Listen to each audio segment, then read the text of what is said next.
Hey there, good morning. Welcome to The Good Stuff, where we look at the Bible and try to live it out in our lives. This morning we are checking out 2 Kings 21:20, which says, "He did evil in the eyes of the Lord, just as his father Manasseh had done." One of the things that you'll find in the Old Testament, particularly in the books of 1st and 2nd Kings and 1st and 2nd Chronicles, is a long list of men who served as kings over God's people over generations as they were leading the nation of Israel and actually the nation of Judah. In all, 39 kings led Israel, and almost all of them, 31 of them, are described as being evil or doing wrong or being what would be considered a bad king. Almost all of them with this exact same phrase: "He did evil in the eyes of the Lord, just as his father had done."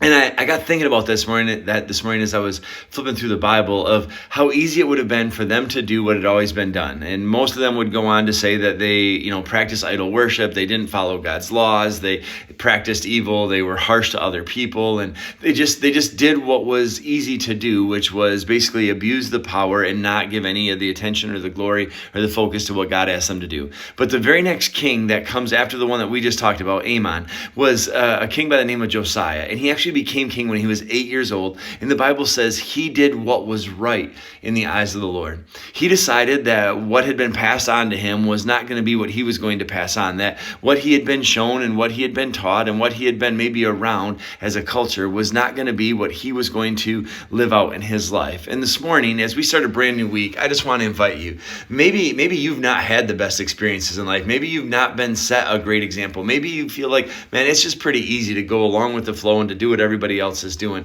I want to invite you this morning to consider that there is a chance and there is a hope and there is a God who says there's a better way. And that's not to judge or condemn anyone else. It's just to say, you know what, as for me, I'm going to live differently. As for me, I'm going to try to do what's right in the eyes of the Lord, because that is the good stuff. Y'all, you can do this regardless of where you come from. God's got a good place for you to go. Wishing you nothing but the best. Have a super awesome, amazing day. Love y'all. Peace out. Deuces.